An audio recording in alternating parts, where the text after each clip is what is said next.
Querido Deus, além de ser querido, é amado, é adorado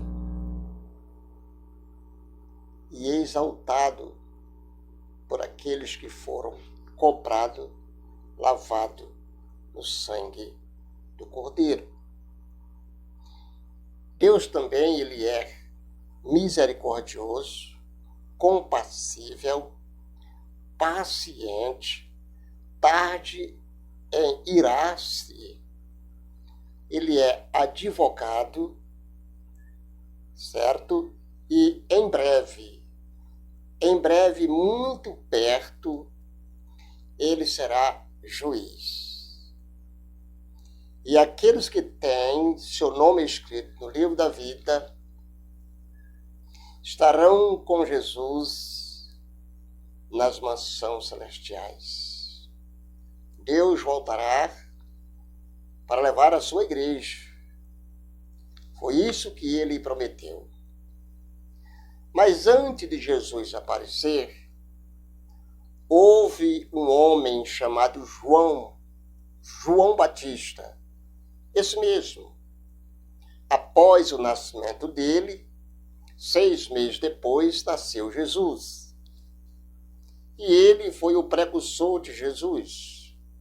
Pregava no deserto, se vestia com peles de carneiro, se alimentava de mel silvestre, era homem simples, homem de coragem, ao ponto de dizer o seguinte: raça de víbora, quem vos induziu a fugir da ira vindoura?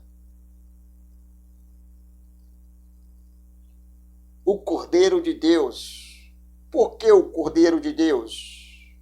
Nós sabemos que no Velho Testamento, muitos cordeiros foram mortos, não para perdoar o pecado dos homens, mas para cobri-lo. Porque para perdoar, somente o Cordeiro vivo, o Cordeiro chamado Jesus. Este sim perdoa os pecados. Não importa qual a cor dos seus pecados, possa ser vermelho como o carmesim, mas ele purifica e te deixa alvo como a neve, ou como a lã. Louvado seja o nome do Senhor Jesus. João 1:29 é o texto que nós iremos ler neste momento. No dia seguinte, João viu Jesus caminhando em sua direção. Lá vem Jesus, em direção de João. Agora, imagina João, que outrora era intercessor, o precursor de Jesus, o anunciador do que ele fazia. Agora vê Jesus caminhando em sua direção. A alegria, com certeza, foi total. Uma totabilidade incrível. Eis aí ele disse: vejam, aí está o Cordeiro de Deus que tira o pecado do mundo. Nós estamos revelando para aqueles que ainda não conhecem Jesus, o único que tem poder de perdoar os seus pecados. Como eu disse, João Batista era um homem com uma missão. Nasceu em cumprimento de profecia para preparar o caminho de Jesus Cristo. Ele não procurou atrair para si, não estabeleceu nenhuma igreja ou instituições religiosas. Não, ele pregava no deserto. Vivia como um singular propósito conduzir pessoas a Cristo. Ele não estava preocupado com casa, com a igreja. Não, ele queria conduzir as pessoas até Jesus. Então ele pregou no deserto da Judéia e falou da necessidade do arrependimento. Existe sim uma grande necessidade de arrependimento para entrar no reino de Deus. Se você não se arrepender, perderá a chance de entrar no reino de Deus. Assim ele chamou a atenção ao rei que viria, no caso Messias, anunciando durante séculos pelos profetas do Antigo Testamento. Num dia em que Jesus passou perto e João apontou para ele e disse: Eis o Cordeiro de Deus que tira o pecado do mundo. Quando ouvimos essas palavras, o que entendemos?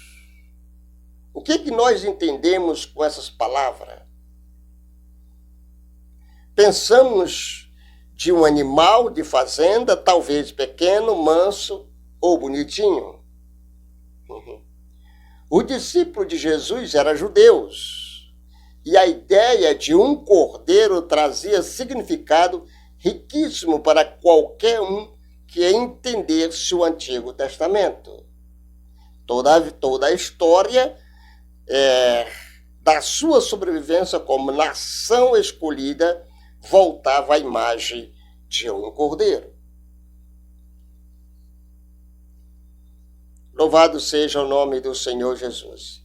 Quase 1500 anos antes de João apresentar Jesus, Moisés foi enviado ao Egito para libertar Israel da escravidão.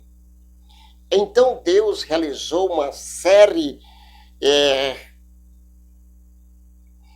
de pragas para punir os egípcios ao seu arrogante rei. Na preparação da última praga, ele fez uma distinção entre os egípcios e os israelitas. Os primogênitos dos egípcios seria morto, mas nenhum mal viria sobre os israelitas. Os primogênitos dos egípcios seriam, aliás, sobre os israelitas.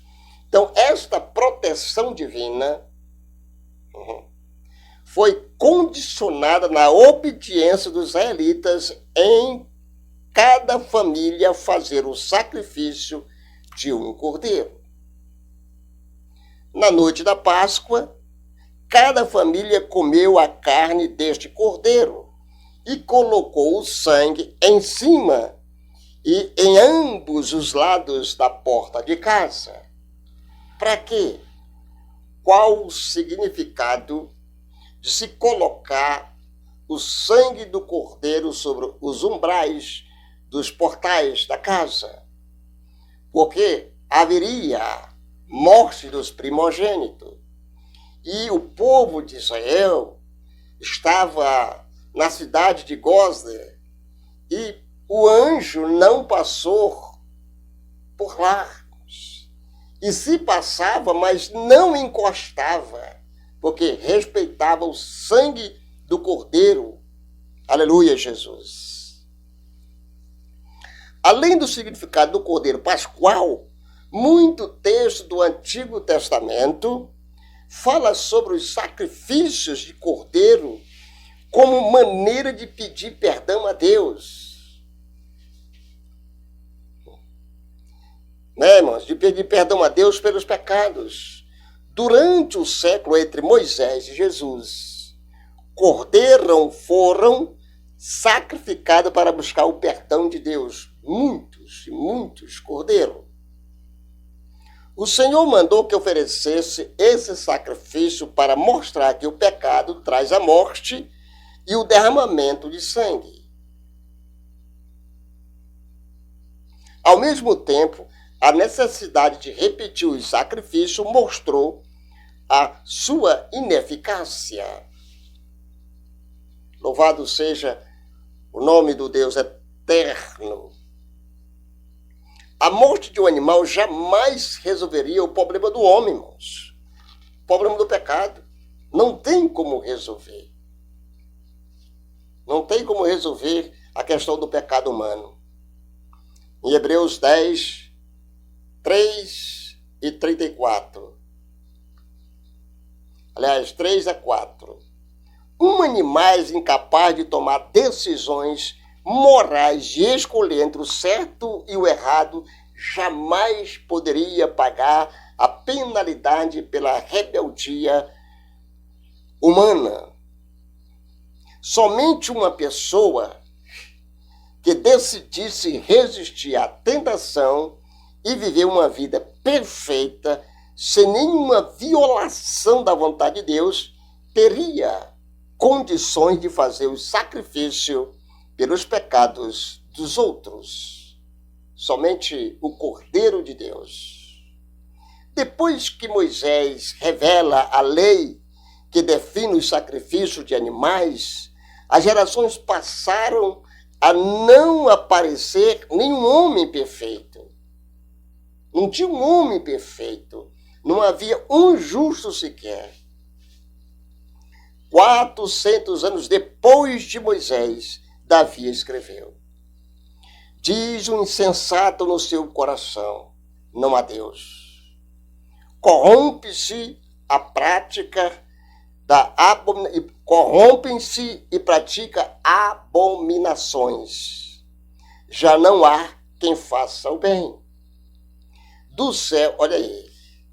Do céu olha o Senhor para o filho do homem, para ver se há quem entenda o mistério, quem entenda que somente o Cordeiro de Deus pode tirar o pecado do homem. Se há quem busque a Deus, todos se extraviaram e juntamente se corromperam. Não há quem faça o bem. Não há nenhum sequer. Eis aqui, irmãos, foi aqui que nasceu a necessidade da vinda de Jesus. Em Romanos, irmãos, deixa eu ver aqui, Romanos capítulo 3, versículo 23 a 26, diz a palavra do Senhor Jesus. 23 a 26. Escute, irmãos, escute. Pois todo pecaram, todo fracassaram e estão afastados da glória de Deus. No entanto, Deus nos declara agora justificado das ofensas que lhe fizemos através da redenção que há em Cristo Jesus, aquele que em sua grande graça tira os nossos pecados gratuitamente. Deus foi quem enviou Cristo Jesus para levar o castigo pelos nossos pecados. Jesus foi castigado pelos nossos pecados. E assim pôs fim à ira de Deus contra nós. Ele usou o seu sangue para, mediante a fé, nos salvar, irmãos, da ira de Deus. Deste modo, ele foi justo, mesmo não tendo castigado aqueles que pecaram em tempo passado. Isto porque aguardava a chegada do dia quando Cristo viria e apagaria os pecados no tempo presente. Apagaria os pecados anteriormente cometidos. Versículo 26. Agora, no tempo presente, veja o que acontece, irmãos. Ele demonstrou a sua justiça e pode receber pecados do mesmo modo, porque Jesus tirou os pecados deles. ele é justo e justificador daqueles que têm fé em Jesus. Está vendo aí, irmãos? O Cordeiro de Deus não é um animalzinho bonitinho.